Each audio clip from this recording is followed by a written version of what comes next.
Your camera has dozens of settings.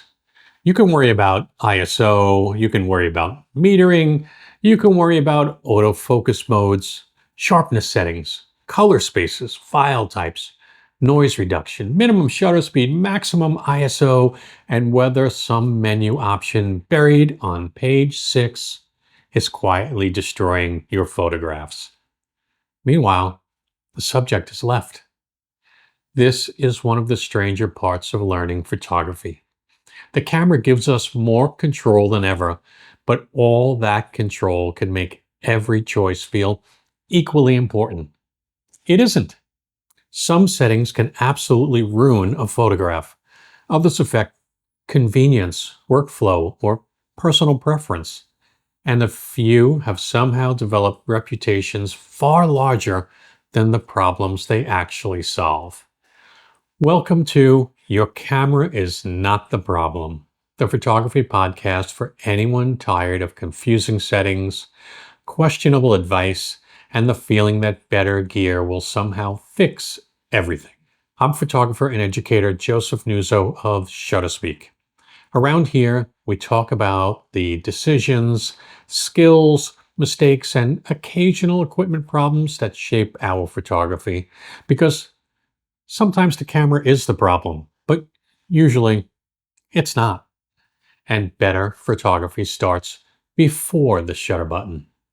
By the end of this episode, I want you to have a simpler way to make technical decisions, not a universal camera setup that doesn't exist. I want you to know which settings protect the photograph, which settings shape the photograph, and which settings can usually wait until after you've noticed the light, the subject, the background, and the moment.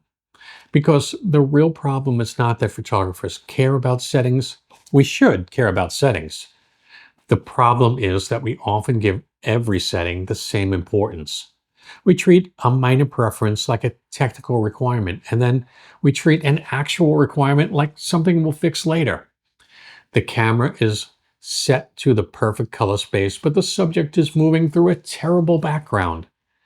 The metering mode has been carefully selected, but the light is coming from the wrong direction.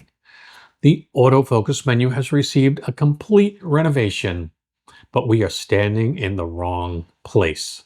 At this point, we've changed 6 settings, and the histogram has started questioning its life choices.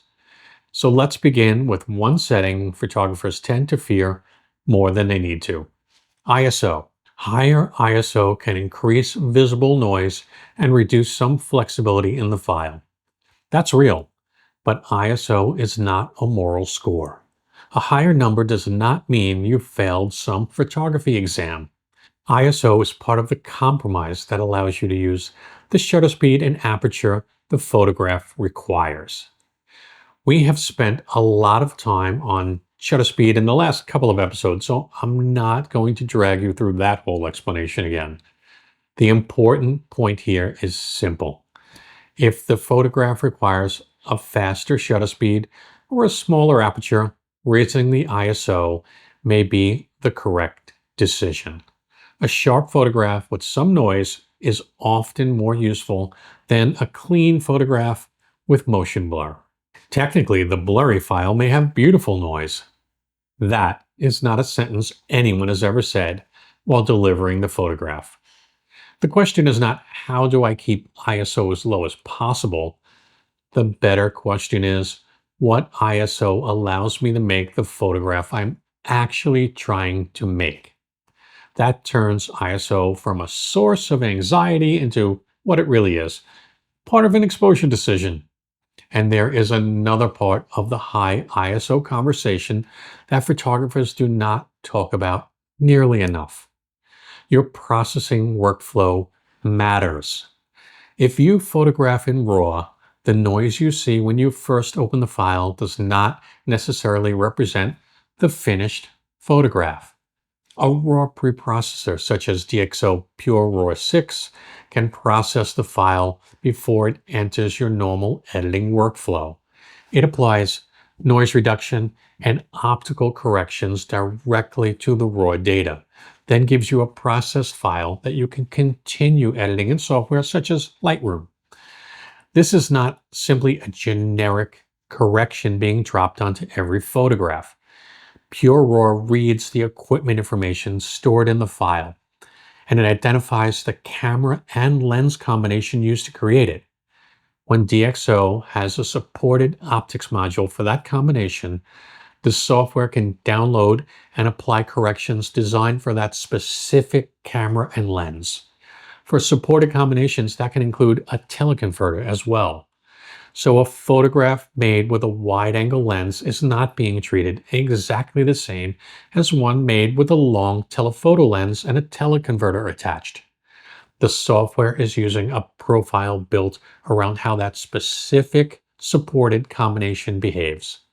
Those corrections can address characteristics such as distortion, vignetting, chromatic aberration, and lens softness. That is a very different approach from applying the same one-size-fits-all treatment to every file.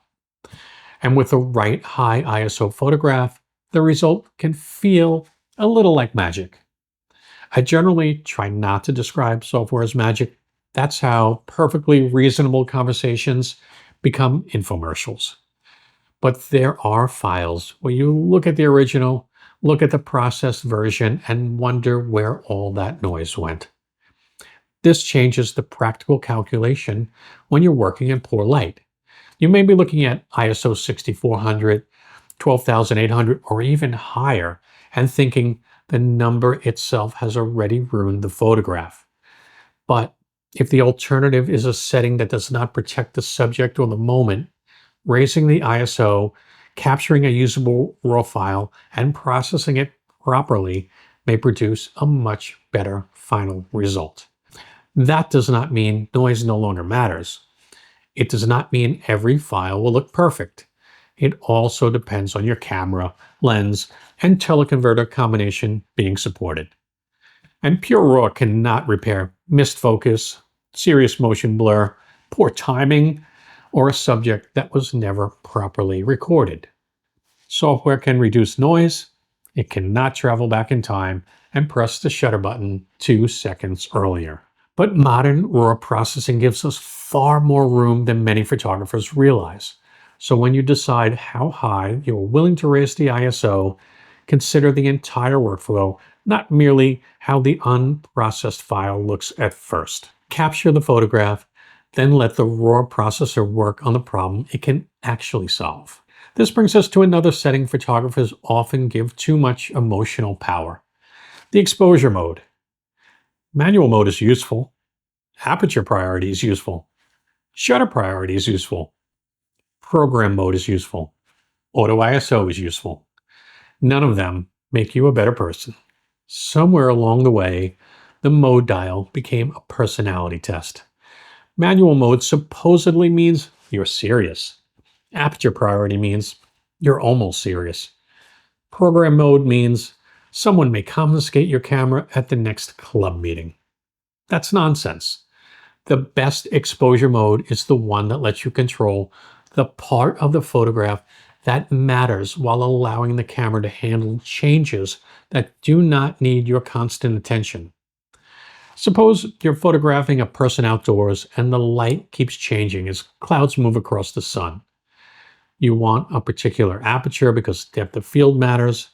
You need to protect movement. Using manual mode with auto ISO may allow you to hold these two decisions while letting ISO respond to the changing light. The camera is making an adjustment, but you are still controlling the photograph. Or perhaps the light is steady and you need every frame to have the same exposure. Manual exposure may make perfect sense. The setting is not professional or amateur. It's either suited to the situation or it's not. The same is true of metering modes. Photographers can spend an impressive amount of time deciding between matrix center-weighted spot and highlight weighted metering without first asking what the meter is actually doing. The meter is estimating exposure based on the scene and the pattern you selected. It does not know what you are photographing. It does not know the bright window is supposed to be bright. The dark jacket is supposed to be dark, or the person's face matters more to you than the wall behind them. Changing the metering mode may change the camera's recommendation. It does not remove the need for you to evaluate that recommendation. That is the part that matters. You can use the histogram, highlight warnings, electronic viewfinder, the rear screen, or simply review the image and make a correction. Metering is not a verdict. It's a starting point. The practical question is not which metering mode is best. It's, is the camera's suggested exposure giving me the brightness and highlight protection I need? If it is, continue. If it's not, adjust. You do not need to open a parliamentary inquiry into matrix metering. And if exposure still feels like a collection of disconnected controls, my exposure masterclass at Shutterspeak Academy goes much deeper into what the camera is measuring, what each exposure control is actually changing, and when different approaches make sense. It covers metering, exposure, compensation, histograms, highlight warnings, auto ISO, manual mode, aperture priority, shutter priority, and the decisions that connect all of them. The goal is not to hand you one exposure setup and tell you to use it forever. It's to help you understand what the camera is doing so you can make a deliberate choice instead of trying settings at random. Now, we reach autofocus, which may be the most productive source of unnecessary menu activity in modern photography. Autofocus settings matter. AFS and AFC handle different focusing behaviors, and the AF area mode simply change how much of the frame the camera considers. Subject detection and tracking can help the camera identify and follow a subject, but they are still just tools for placing focus. Autofocus gets blamed for a lot of soft images, but it is often not the real issue. The camera can focus correctly and the image can still be unsharp. If the subject moved during the exposure, that's motion blur. If the camera moved, that's camera shake. If the eye is sharp, but other features fall off, that's depth of field. If the moment changed before the shutter fired, that's timing. If the background is sharp and the subject is not, then focus placement may be the issue. These are different problems and they require different solutions. Changing AF modes will not fix movement, depth of field, or timing, and no autofocus system can compensate for pressing the shutter after the moment has already passed. Autofocus matters when it's consistently focusing on the wrong subject or failing to track reliably. It matters less when the real issue is technique, timing, or expectations about sharpness at high magnification. Sharpness has become a technical rabbit hole because photographs can be enlarged to absurd levels. You can take a perfectly useful photograph, zoom in until a single eyelash occupies most of the screen, and discover that it does not resemble a medical illustration. This can be upsetting. It can also be completely irrelevant. A photograph should be evaluated at the size and distance where it will actually be viewed. A print on a wall has a very different set of requirements from a heavily cropped wildlife image. A photograph posted online has different requirements from a large commercial reproduction. Technical inspection is useful when you're diagnosing a problem, testing equipment, checking focus placement, or preparing for demanding output. It becomes less useful when it turns into a competition to find flaws no viewer will ever see. The purpose of sharpness is to support the photograph. The purpose of the photograph is not to support a sharpness test. Then there are picture controls.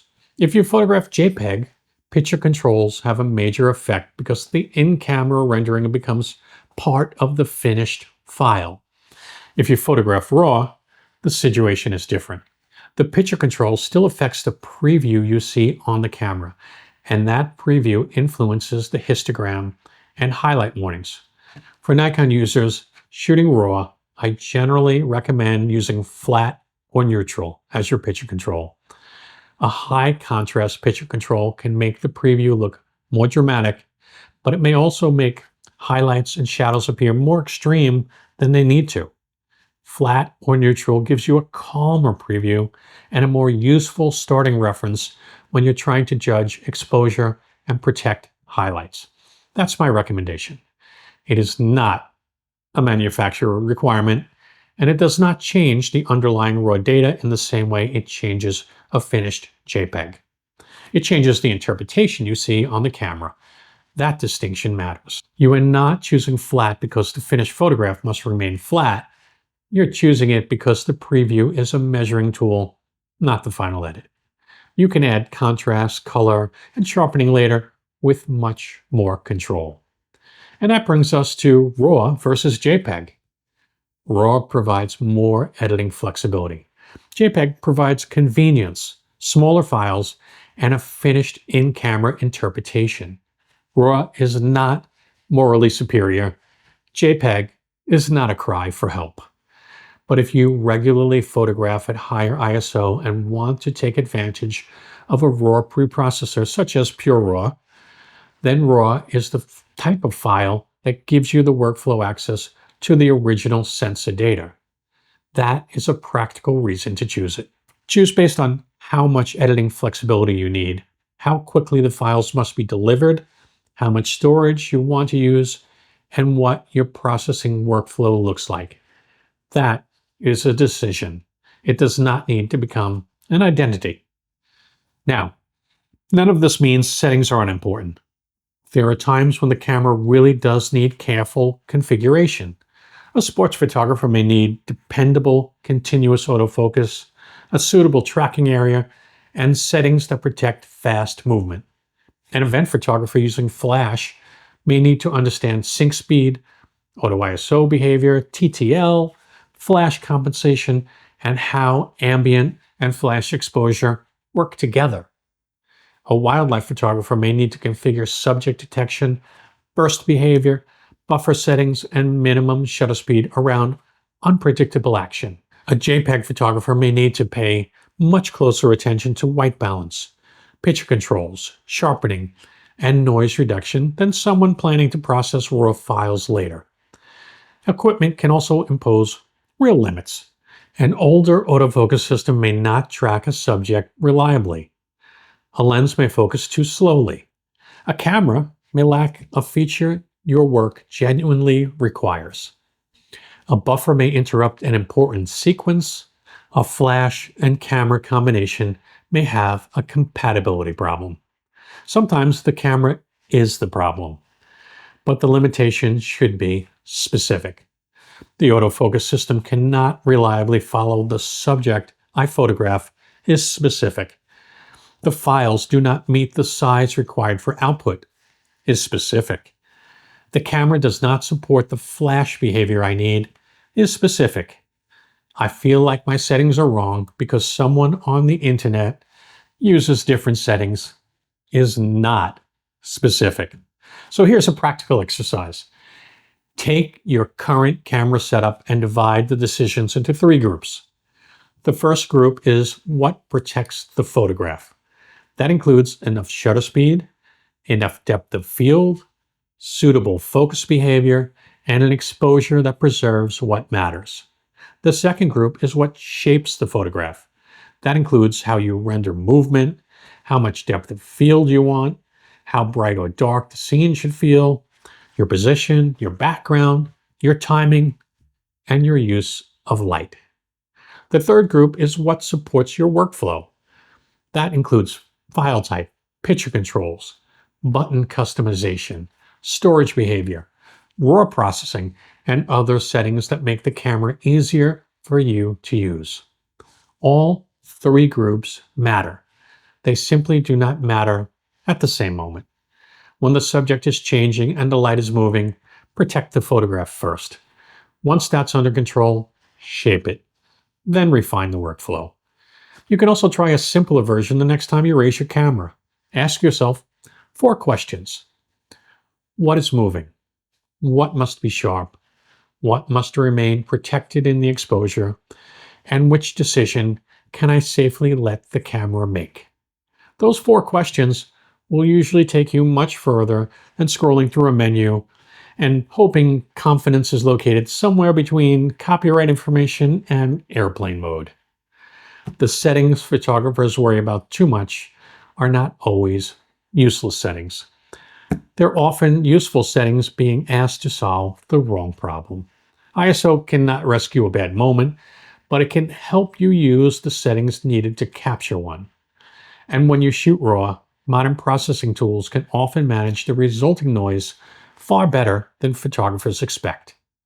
Metering cannot understand your intention, but it can provide a useful starting point. Subject detection cannot guarantee sharpness, but it can help the camera identify the target. Manual mode cannot create understanding, but it can provide consistency and control when the situation calls for it. Flat or neutral picture control will not edit the RAW file for you, but it can give you a more useful preview when you're making exposure decisions. Sharpness cannot make a photograph meaningful, but it can support the details that matter. The goal is not to stop caring about technique. The goal is to care in the correct order. Notice the subject. Notice the light. Choose your position. Protect the photograph. Make the settings serve those decisions. And then press the shutter button before the subject leaves while you're still deciding whether the camera should display a red or yellow focus box. If this episode helped simplify the way you think about camera settings, share it with another photographer who may currently be 3 menus deep and reconsidering every decision they have ever made. This has been Your Camera is Not the Problem. I'm Joseph Nuzzo, and remember, better photography starts before the shutter button.